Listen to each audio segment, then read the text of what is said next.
प्रल्हाद जैन आपल्याला मला हा प्रश्न विचारायचा आहे, जैविक शेतीसाठी आपण काम करता आणि मातीची स्थिती नेमकी काय आहे असं आपल्याला वाटतं? कारण जैविक शेतीसाठी मातीचं जे परीक्षण आहे किंवा या सगळ्या गोष्टी खूप महत्त्वाच्या ठरतात. काय नेमकी परिस्थिती काय आहे सध्या? मातीची ना, माती आजारी पडली. आता आजारी सोडून ती डायरेक्ट व्हेंटिलेशनवर आहे. काय होतं ना, आपल्या पूर्वजांकडनं आपण ज्यावेळेस जमीन घेतली ना, ती सकस होती, ती कसदार होती, ती तरुण होती. आता ह्या 10-20 वर्षात आपण कमवलं काय नाही, हरवलं खूप काही आहे. म्हणजे पुढच्या पिढीला आपण काय देऊ ना सांगूच शकत नाही. असं समजा ना, आपण आजार देत चाललोय पुढच्या पिढीला. हे सगळं मातीतनं, हे एका दिवसात नाही आलं, हे एका दिवशी आलं. हे आज आपल्याला दिसतंय. मागच्या 10-20 वर्षांचा जो आपण केलेला कार्यक्रम आहे मातीचा, तो आज दिसतोय. बघा, 25व्या वर्षी हार्ट अटॅक सारखी सिच्युएशन येते, 30व्या वर्षी पॅरालिसिस सारखा अटेम्प्ट होतोय. आपल्याला कितीक लोकांना माहित नाही कॅन्सरने घेरलंय. आपण कॅन्सरच्या जाळ्यात येतोय हळूहळू.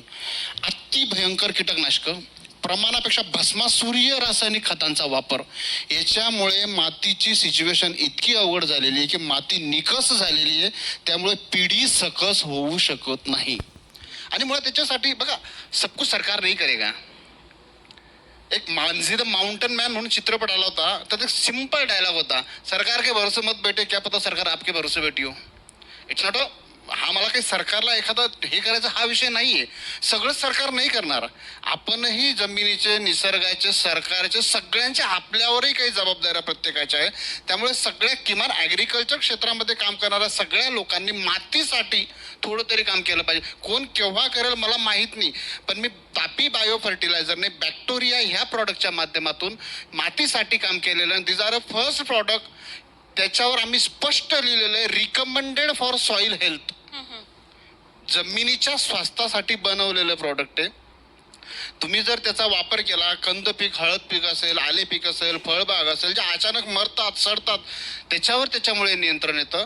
मी सगळ्या शेतकऱ्यांना आपल्या माध्यमातून ही विनंती करेल, जमीन वाचवायची असेल, पीक वाचवायचं असेल, पिकाची संपूर्ण जीवनसत्वांचं पोषण जर करायचं असेल, तर ह्या अशा प्रॉडक्टच्या, बॅक्टेरिया सारख्या प्रॉडक्टचा वापर करून किमान समाजाला विषमुक्त अन्न जर आपल्याला देता आलं, तर किमान आपण काहीतरी त्या समाजाचे देणदार आहोत. आपण समाजासाठी काहीतरी केलं, एवढं आपल्या मनाला एक समाधान मिळेल. त्यामुळे माती सगळ्यांनी जपा. बघा, पिकावर येणारे आजार आहेत, त्याचं एक लिमिटेशन आहे, त्याचा कालावधी आहे. कपाशी पीक आलं, त्याच्यावर अटॅक आला, त्याला फवारलं तर निघून गेलं. कोणतेही पीक लावा, त्याचा एक फिक्स कालावधी. मातीचा कालावधी, माती जर आजारी पडली ना, अशी कोणतीच टेक्नॉलॉजी नाही की ती विदिन 1 इयर 2 इयर 4 इयर माती रिपेअर करेल. आपल्याला खूप अपेक्षा, याच्यातनं खूप वाईट आपल्या हातात येणार आहे. त्यामुळे माती सगळ्यांनी जपली पाहिजे. एका दिवसात हे होणार नाही, पण सगळ्यांनी जर प्रयत्न केला तर एक दिवशी नक्की होईल, मी यामधून सांगू शकतो. अगदी खरं तर विचार प्रवण करायला लावणारी हा तुमचा हा महत्त्वाचा मुद्दा होता. फक्त लोक वाचणं महत्त्वाचं नाही, आपली माय माती जगणं आणि ती वाचणं खूप महत्त्वाचं आहे, मला असं वाटतंय. आणि खूप चांगला संदेश तुम्ही तिघांनी सुद्धा देण्याचा प्रयत्न केला. शेतकरी जगला पाहिजे, वाचला पाहिजे, पण त्याला तितकं सक्षम करणं खूप गरजेचं आहे. मला वाटतं ह्याच आपला एक खूप मोठा संदेश या चर्चा